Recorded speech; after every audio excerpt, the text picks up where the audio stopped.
Pemirsa, Anda masih bersama kami dalam Oase Ramadan Metro TV. Baik, kita masih mengkaji mengenai Miracle of Quran atau mukjizat Al-Quran. Kenapa Al-Quran diturunkan? Tadi sekilas Ustadz Abu Sangkan sudah memberikan pelajaran kepada kita dan kita akan mendengar lebih lengkap lagi mengenai Miracle of Quran. Baik, silakan Ustadz. Muncul kita ngobrol-ngobrol dulu. Oke. Kita kan sering baca Quran waktu jadi santri dulu. Iya, betul. Tapi nggak ngerti maksudnya apa. Baru paham hari ini setiap kalimat per kalimat. Ada dua yang banyak manfaat yang kita kalau baca Quran. Tadi Nabi mengatakan bahwa celakalah orang membaca Quran tetapi lam yatafakkar dan tidak dia merenungkan apa yang di dalam isinya. Kalau diperhatikan satu-satu, harusnya umat Islam itu kaya. Harusnya umat Islam itu menjadi gerbang ilmu pengetahuan seperti para ulama-ulama sebelumnya. Yang hari ini barangkali kita terlalu lama karena kita bahasa Arabnya belum bisa-bisa. Belum bisa-bisa. Jadi kalau misalkan di Arab kan sudah bisa duluan bahasa Arab. Ya. Kalau di Australia Inggrisnya duluan bahasa bayi. Nah, kita itu kelamaan karena kita orang Jawa, orang Sunda, orang Indonesia. Jadi kadang-kadang ilmu pengetahuannya agak terlambat mengenai Quran. Untuk mengerti saja kita butuh sekian tahun baru mengerti Quran, belum prakteknya. Sehingga kadang-kadang pengetahuan kita itu agak mundur. Tetapi kenapa ulama-ulama zaman dulu kenapa pengetahuan lebih maju? Ketika saya perhatikan sebuah ayat, ya, kita buka. Auzubillahi minasyaitonirrajim. Bismillahirrahmanirrahim. Inna fis samawati wal ard ayatun lil mu'minin. Wa fi khalqikum wa ma yabuthu min dabbatin ayatun liqaumi yuqinun. Wa ikhtilafil laili wan nahar wa ma anzalallahu minas sama'i min rizqin fa ahya bil arda ba'da mautiha wa tasrifir riyah ayatun liqaumi yaqilun. Tilka ayatullah natluha 'alaika bil haqq. Sesungguhnya penciptaan langit dan bumi itu diperuntukkan bagi orang beriman. Bahayanya langit dan bumi itu diperuntukkan bagi yang tidak beriman. Maka betul yang dikatakan oleh malaikat, ataj'alu fiha may yufsidu fiha wa yasfikud dima. Tidakkah engkau akan bikin pertumpahan darah, menghancurkan kerusakan bumi? Lihatlah negara-negara maju yang tidak punya iman, membunuh orang seenaknya, menghancurkan, menjajah orang seenaknya dan seterusnya.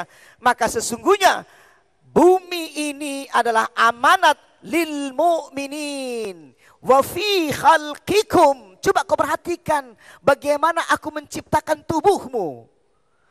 Wa ma yabuthu min dabbatin ayatun liqaumi yuqinun. Dan kau perhatikan dirimu, penciptaan dirimu, anatomi dirimu, fungsi organ tubuh dirimu, dari apa engkau diciptakan. Walaqad khalaqnal insana min sulalatin min tin. Aku ciptakan dirimu dari ekstrak tanah. Coba kau renungkan, kenapa itu terjadi? Dan kita perhatikan lagi, lalu Allah mengatakan lagi bahwa ini juga diperuntukkan. Dan perhatikan binatang yang melata, reptilia, kemudian apa lagi? Buaya, ya kan? Kodok bukan reptilia, binatang loncat-loncat namanya itu. Dan ini terjadi, Allah menyuruh kita memperhatikan bahwa Al-Quran ada berapa macam tadi kan? Ya. Yang ditanamkan ke dalam hati manusia, ditanamkan ke pikiran manusia, sehingga kita bisa melihat Al-Quran, membaca Quran, baik dari batin kita, melihat dari pikiran kita dan penglihatan. Afala tatafakkarun, afala ta'qilun, afala tubsirun. Dasar-dasar pengetahuan yang ada dalam Al-Quran. Seandainya Quran ini dipahami dengan benar, luar biasa. Santri-santri kita, insya Allah masa akan depan akan lebih baik. Dan kita akan menjadi orang-orang yang hebat menurut Al-Quran dan seterusnya. Ini yang saya katakan bahwa di sini dikatakan bahwa juga diterangkan orang-orang yang Maaf, Rob Bradle. Apa itu Ustaz? Rob Bradle itu Steve Irving, kan gitu. Seorang ilmuwan di Australia. Pekerjaan dia cuma ngapain? Dia melihat binatang melata, yaitu ular, buaya dan seterusnya. Nah, binatang melata dia hanya membawa kertas putih.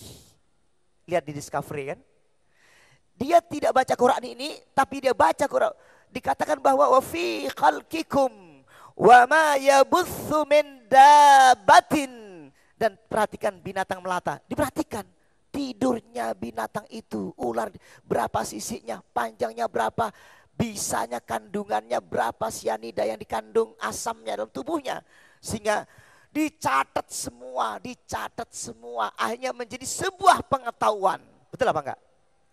Kita punya ayatnya, tapi tidak menemukan binatang melata mengandung kandungan seperti ini. Para ulama-ulama dulu sudah mengajarkan itu. Sayang seribu sayang, maka betul kata Nabi, maka celakalah yang baca Quran yang tidak merenungkan isi ayat itu.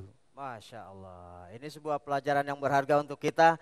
Jadi bila kita menemukan sebuah tanda-tanda, kemudian kita belajar, itu artinya kita sudah menemukan ilmu yang ada dalam Al-Quran.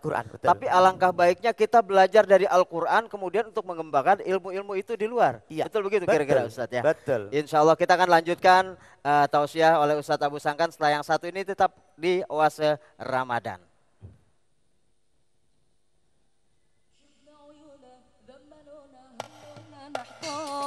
ولاونا لومونا لو يونا بالماء شفنا عيونا دملونا